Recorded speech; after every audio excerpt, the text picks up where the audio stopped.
name's Dave. I'm the chef-patron here at the Unruly Pig in Bromswell, Suffolk. Here at the Unruly Pig, it's quite a busy operation. We are open 7 days a week. There's quite a lot going on. It's originally a 16th century coaching inn, and there's kind of one small part that the original bit was, and then classic to a lot of pubs, there's lots of bits tagged on. So that gives us kind of this rabbit warren of rooms. We've kind of got 4 different rooms, plus an upstairs private dining room. We've been really privileged to have done quite well in some of the awards ceremonies, particularly over the last few years. We are currently the UK #1 Estrella Damm top 50 gastropub, now our 3rd time of winning that award. The name, the Unruly Pig, I actually hated it when I first heard it. And I don't know how it came about, but just one of these marketing guys came up with the Unruly Pig. They had this logo, this emblem that they come up with, this angry looking pig. And I said, oh, Brendan, I think it's a bit aggressive and I don't know about that. And he said, no, it's provocative, Dave, and it's memorable and it's different.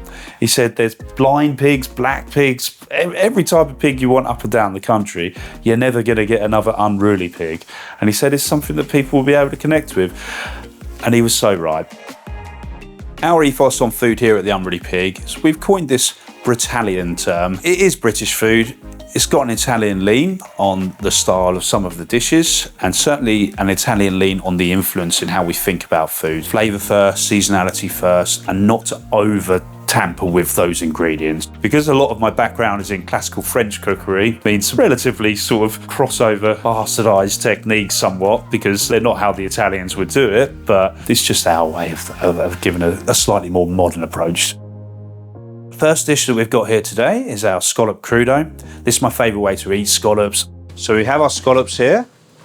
Just going to thickly slice those. Some Maldon salt. Got a real passion for Maldon salt. I actually grew up just down the road from Maldon, in the next village down called Haybridge. That was my first home when I was a youngster. We have some seaweed powder. We use this as a seasoning. Just need to freshen it up a little bit. So we just like a little bit of lemon zest.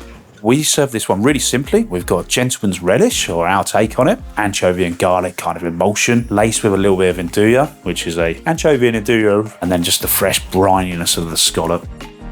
We use the Scallop Crudo as a starter on our a la carte, and we also have it as a supplement dish on our tasting menu.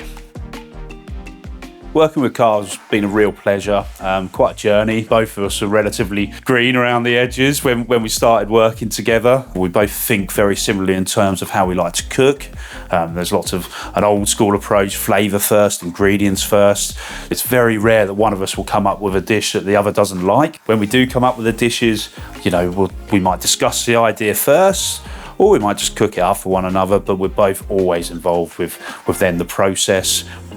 There's a few hallmark dishes in our menu that have kind of come on and just end up not ever coming off, or becoming repetitive dishes that come back and again and again.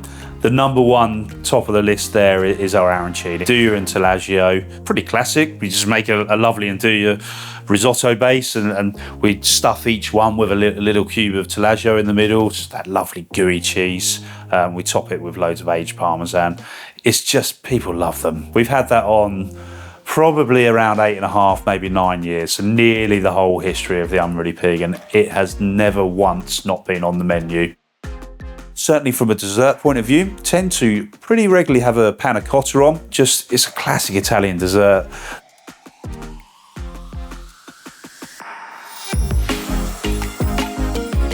Being a pub, we always want to be accessible. So this dish is not as Italian, but liver parfait, that's a really regular dish on the menu. Sometimes we might serve it differently, maybe as a combination with terrine, but generally we've always got a liver parfait dish on the menu, and always steak. Those 2 dishes are kind of your comfort dishes, your safety dishes, which make sure that we are always welcoming to all guests, family occasions, get-togethers. That's part and parcel of being a pub, We don't want to feel elitist, or that people don't want to come here because they're intimidated by the food. Quite a lot going on. Pretty hard for the poor front of house, because the ideal room is that they could see every cover in the room at once. Not here. They could see about a quarter at once, and they're constantly doing loops around the building to check what's going on with all the guests. The dish that we're going to do now is our Ossobuco Ravioli. So we've got these beautiful veal shin steaks, cut classically as Ossobuco. We're gonna actually just braise these off. So gonna start off by searing them. A lot of my background in cookery has been classical French, lots of pan work, old school cast iron, roasting, a la minute sauces. It's something that I love and I enjoy, and it creates lots of flavour in dishes. So it's still something that's close to my heart and definitely influences the way that we cook here. And then we're going to slowly cook them down with red wine, veg, aromats, and then a veal and chicken stock.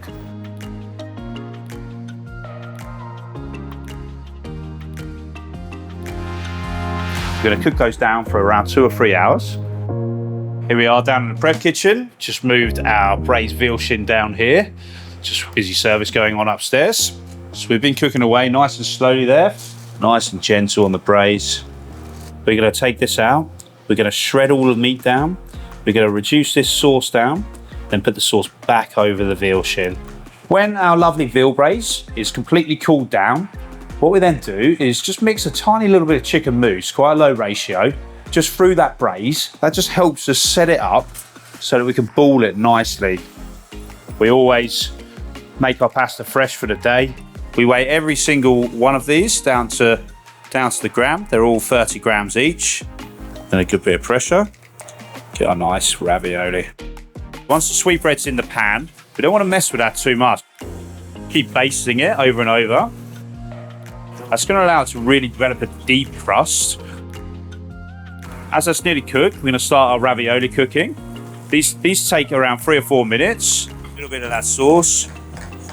And a drop of the pasta cooking water. Just give a nice gloss and a glaze. We have our ring of black garlic puree.